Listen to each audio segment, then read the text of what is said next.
benefit of these parables is that they tend to be shorter, and each one will go back.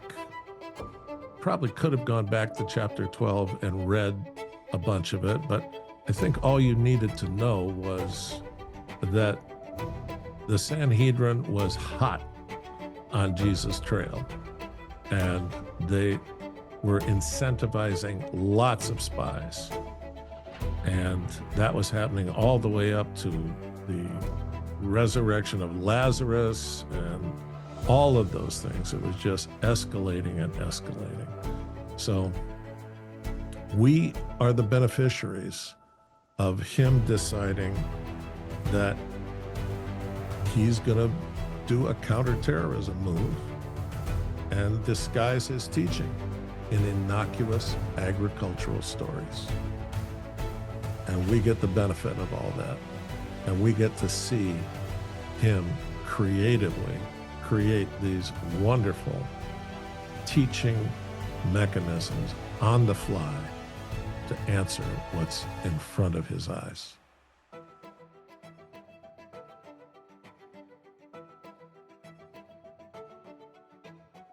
This is a very interesting parable because this is the first time Jesus teaches in the parable form.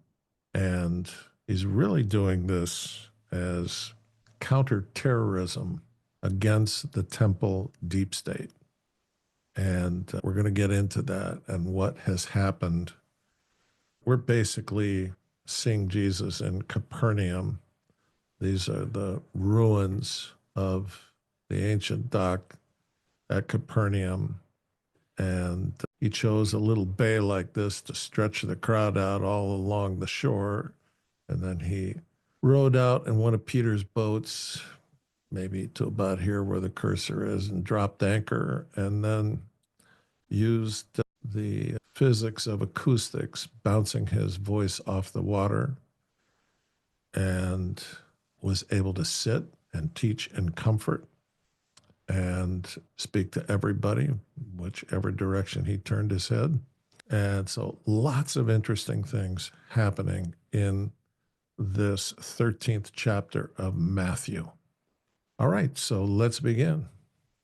At Peter and Andrew's house in Capernaum, on the same day, Jesus went out of the house and sat by the sea. So what's that mean, on the same day? It means that earlier that day, there was a lot that transpired, and we're going to get into that a little bit later. But Jesus is changing things because of what happened in chapter 12. And it says, and great multitudes were gathered together to him, so that he got into a boat and sat, and the whole multitude stood on the shore. Then he spoke many things to them in parables. So again, I want to reiterate, this is the first time that Jesus is using the parable form to teach. And it's because of what's transpired earlier. And it is a defensive measure that he's taken. The Sanhedrin is sending out people to follow him and to listen to him and to see if they can find anything that they can lawfare him over. And so the parables are part concealment, they're part illustration. And a parables basically becomes the vehicle for a spiritual message. It's not a fable, it's not a myth. And Jesus made these up creatively on the fly to fit the situation that was in front of him. It says, then he spoke things to them in parables, saying, behold, a sower went out to sow. And as he sowed, some seed fell by the wayside, and the birds came and devoured it.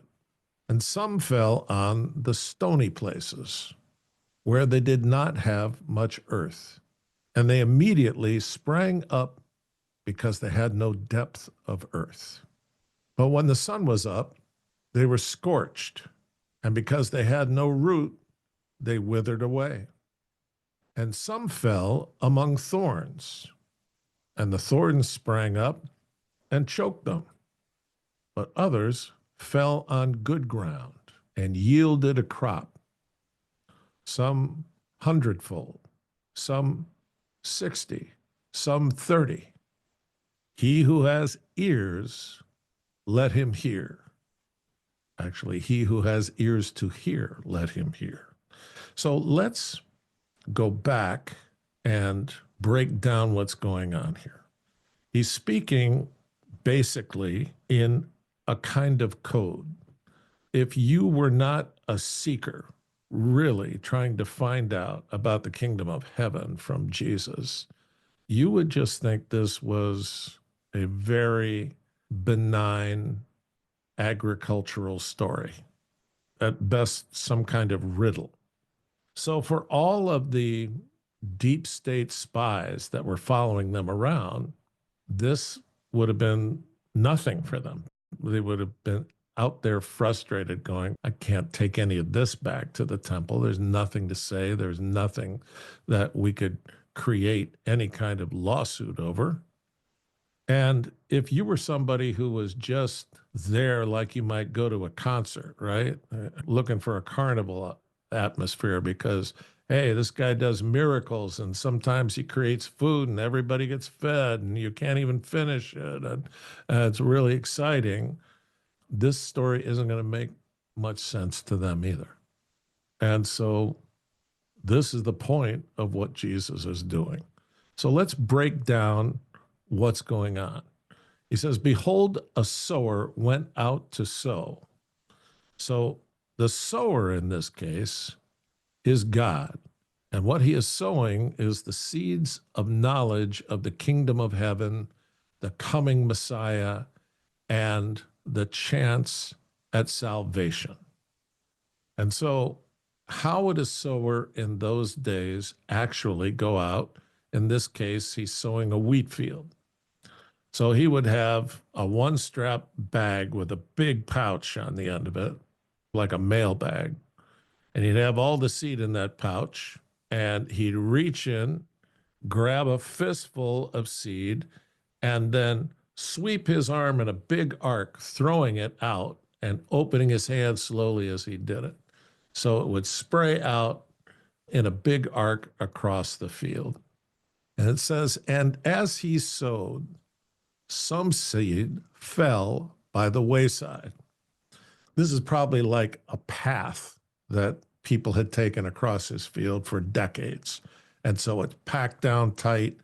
There's no reason to try to turn the soil or grow anything on it because everyone's going to continue to take that path because it's their habit. And so the seed that bounces onto that hard packed path sits right on top of the ground, and immediately the birds come and devour it. But he's not talking about birds eating seed. Each one of these soils reflects the status of the heart of a hearer. So of the group that's in this multitude, some of them have absolutely hardened hearts. And none of this gets anywhere close to them. And the birds represent evil. And so they are subject to being controlled by evil because their hearts are completely hardened. So he says, some seed fell by the wayside and the birds came and devoured them. It says, some fell on the stony places, or in other translations, the rocky places.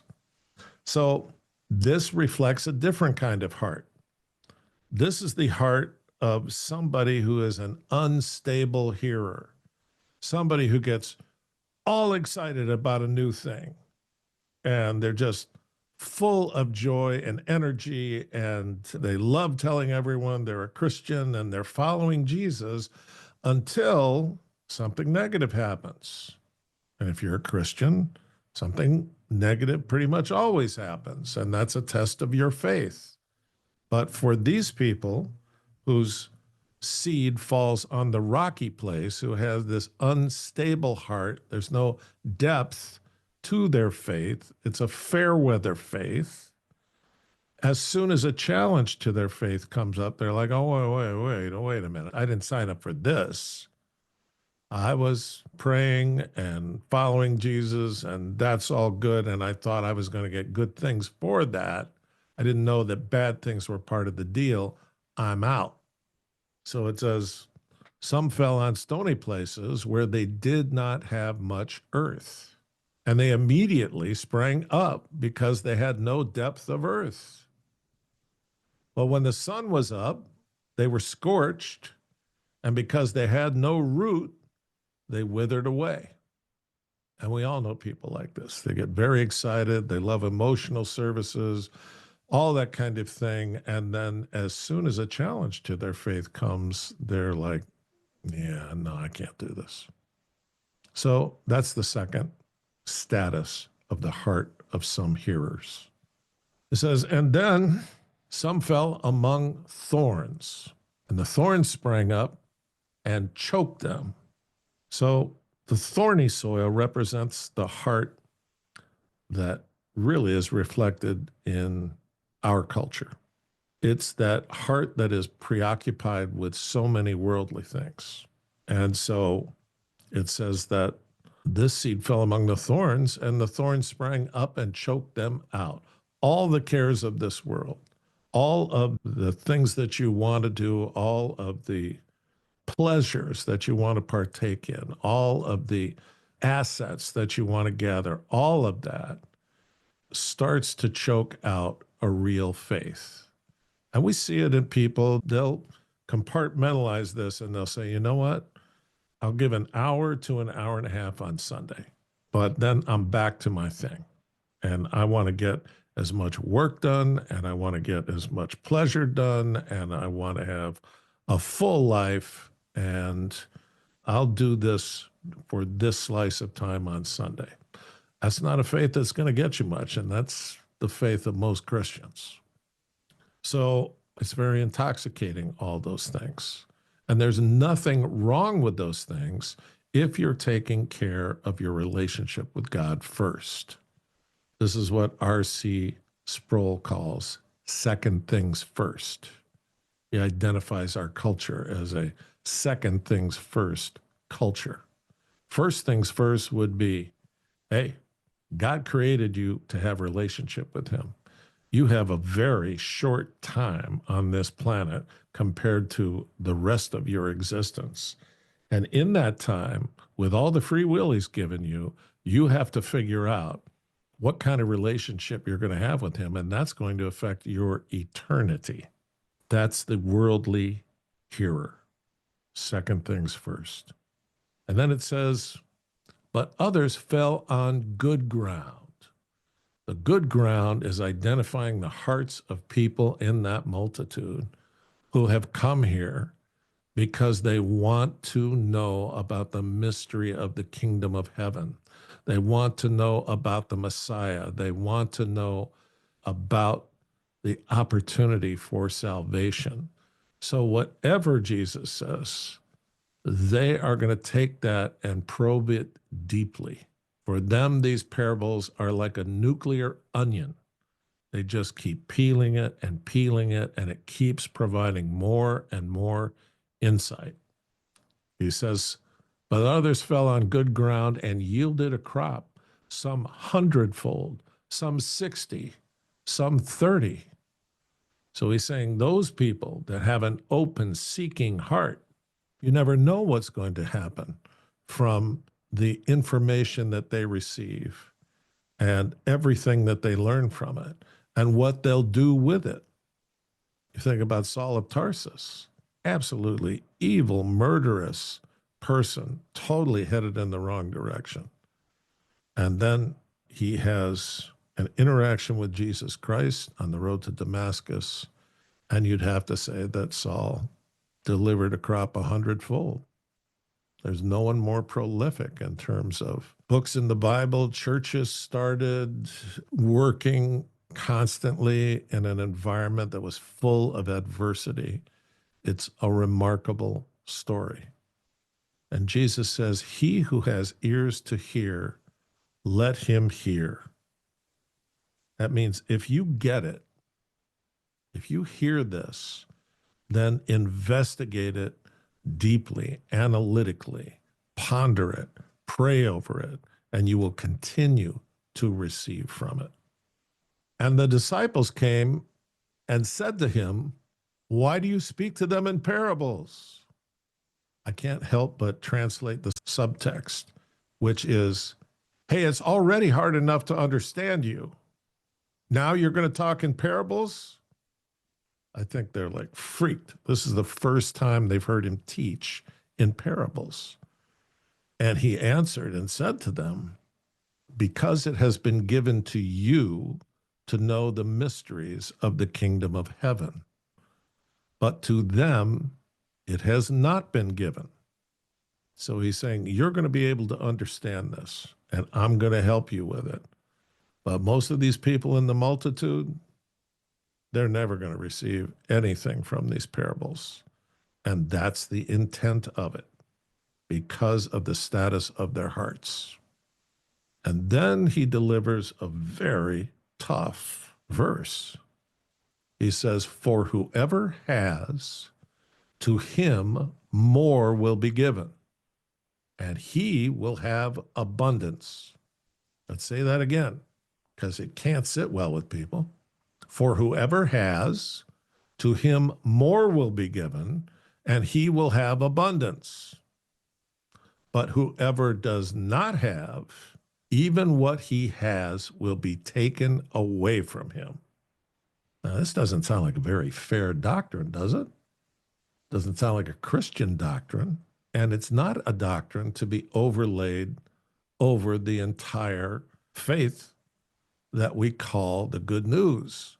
This is about the parable and about the status of people's hearts and which soil you are. So he's saying, for whoever has that good soil heart, whoever has that seeking heart, to him more will be given, and he will have abundance.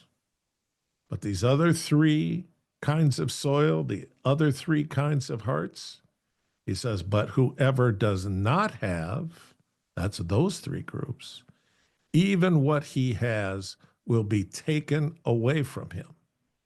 So we see that in our billionaire class. They're universally atheists.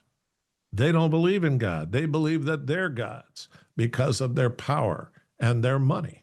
And Jesus is saying, but whoever does not have an open heart to receive this wisdom, even what he has will be taken away from him. And of course, that's the case. They can't take it with them. That's why they're so crazy to try to get Neuralink and get their brain hooked up to a robot body and have special software so they can live forever, because they know it's going to be taken away.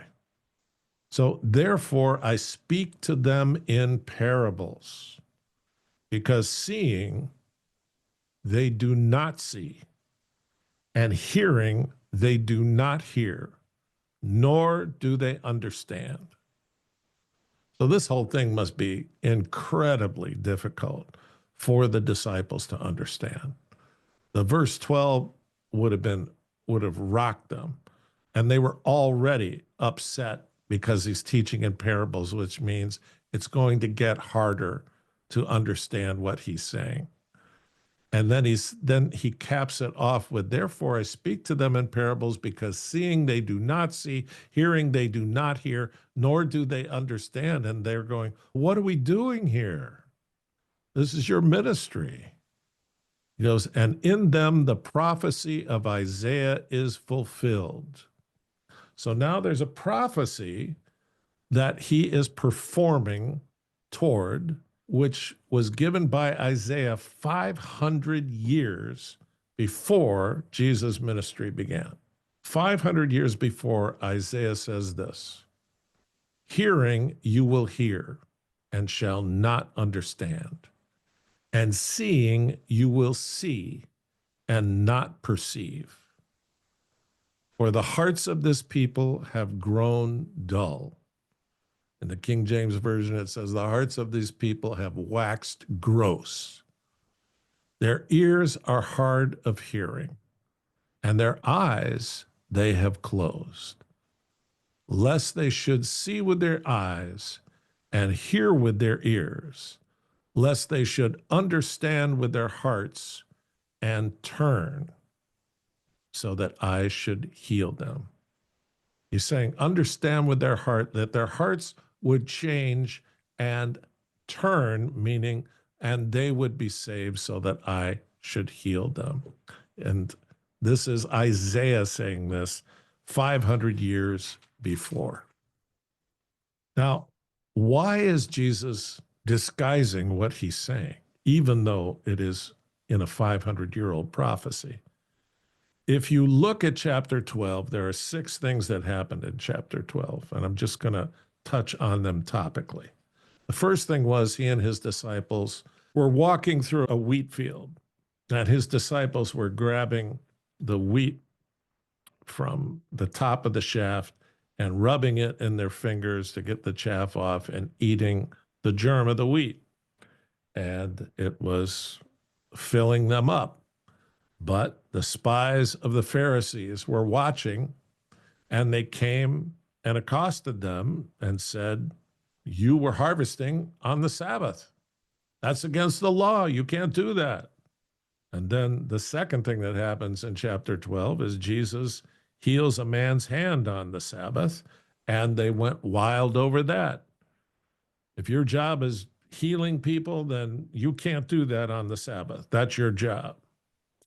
And then large crowds started following him, and he heals lots and lots of people. And he says to each one of them, don't tell anybody about this. He's starting to sense that this is building and getting out of hand, and it's going to cause a lot of problems. And do you think these people who had miraculous healings zipped their lip? They didn't. They went and told everybody who would listen. So let's go to the next thing. The Pharisees accuse him of healing in the name of Satan. And then they confront him and say, he's a trick monkey. Do a miracle for us. Now, what does he say to them? He says, a vile and adulterous generation asks for a sign, and no sign will be given to them except the sign of the prophet Jonah, right? So he's saying, I'm not doing tricks for you. And it wouldn't change your hearts anyway. Your hearts are that packed, hard soil.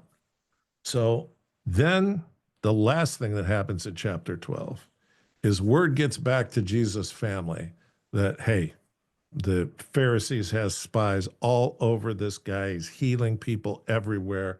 And they're just waiting for the chance to arrest him. And then things are going to get bad. So his family comes to do an intervention. They want to take him back home and tell him to knock it off because something bad is going to happen to him. But they can't get close to where he is. So they can't do the intervention. So all of this escalation and threat are the catalyst for the parables, which we will continue to study. So it says, but blessed are your eyes, for they see, and your ears, for they hear.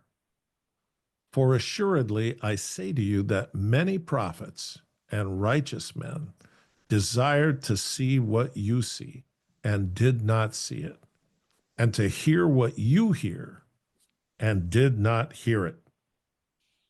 So the context here is not just the prophets, not just Isaiah, who didn't get to see the Messiah, who didn't get to see the miracles and everything that happened, but it's also a prediction for the nation of Israel, because the nation of Israel will reject the Messiah, even though all of the disciples are Jewish, even though Jesus is Jewish, even though Saul of Tarsus is Jewish, the entire nation rejects Jesus Christ, the Messiah. The hidden nature of God's purpose for man's salvation is what he keeps referring to as the mystery. So Jesus named this the parable of the sower, and he is going to explain it to the disciples here. He goes, therefore, hear the parable of the sower. When anyone hears the word of the kingdom and does not understand it, then the wicked one comes and snatches away what was sown in his heart. That's the hearer with the hardened heart. This is he who receives seed by the wayside.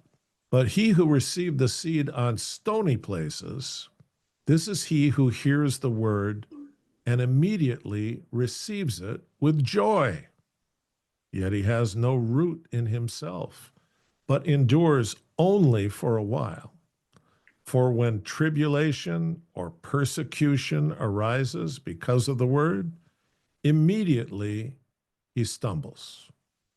Now, he who received the seed among the thorns is he who hears the word, and the cares of this world and the deceitfulness of riches choke the word, and he becomes unfruitful. That's the sad thing about this, is that he uses this expression, the deceitfulness of riches. So look, there's no inherent problem with being wealthy. The problem is that when you're wealthy, you have enough money that you don't have to make the compromises that you may have made before. You don't have to agree with people. You just go off and do your own thing.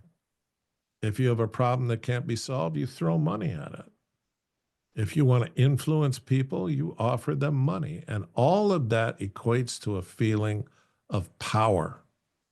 And pretty soon, that starts to make you feel important. It starts to make you feel wise because everybody's saying yes to you. And then pretty soon, you get used to that feeling and you don't want it to go away. And so now your money, your wealth, your ability to do all this becomes more important than your relationship with God. And before you know it, you're in an entirely different situation instead of understanding that God is the one who provides all resource. If you're fortunate enough to be wealthy, it is by his hand. And it should be a blessing, but it almost never is. I say this as somebody who sold real estate for a long time in Manhattan. And to buy in Manhattan, you basically have to be pretty affluent. And I didn't see any happy people. I saw people with unbelievable money in their families, but not people who were happy from it. And when you follow what happens to lottery winners, it's almost universally that big win and all that money, that windfall destroys them, their relationships with their family and their friends, and they generally lose it all. The sharks come out, they get next to them, they promise them big gains, and it all gets taken away. So he says, but he who receives seed on the good ground is he who hears the word and understands it, who indeed bears fruit and produces some 100-fold, some 60, and some 30. So what's he saying? If you're wondering if you have that good heart, you should see things happen when you become a believer and you follow Jesus Christ. You should see a change in yourself. You should see that you are bearing fruit and that it's good fruit. And it doesn't really matter what size the crop is, as long as you're bearing fruit. All right. We're going to finish with a prayer by George Washington. And he wrote such amazing prayers. He's such an incredibly selfless statesman. And it's because he was an ardent Christian. All right. He had the right soil. Let's put it that way.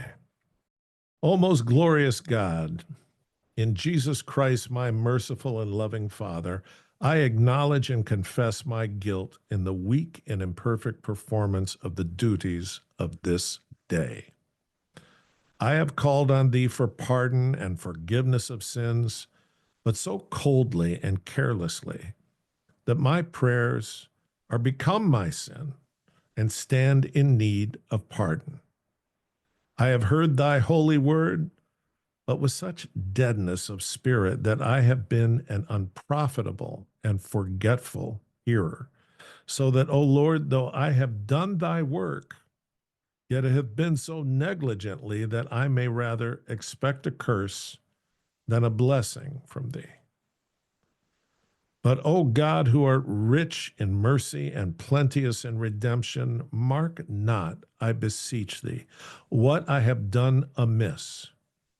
Remember that I am but dust, and remit my transgressions, negligences, and ignorances, and cover them all with the absolute obedience of thy dear Son, that those sacrifices which I have offered may be accepted by thee in and for the sacrifice of Jesus Christ offered upon the cross for me.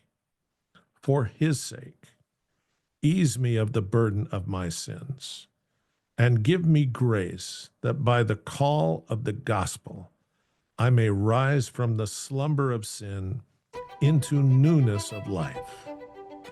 Let me live according to those holy rules which thou hast this day prescribed in thy holy word. Make me know what is acceptable in thy holy word. Make me know what is acceptable in thy sight, and therein to delight. Open the eyes of my understanding, and help me thoroughly to examine myself concerning my knowledge, faith, and repentance. Increase my faith, and direct me to the true object, Jesus Christ, the way, the truth, and the life. Bless, O Lord, all the people of this land, from the highest to the lowest, particularly those whom thou hast appointed to rule over us in church and state. Continue thy goodness to me this night. These weak petitions I humbly implore thee to hear, accept, and answer, for the sake of thy dear Son, Jesus Christ our Lord. Amen.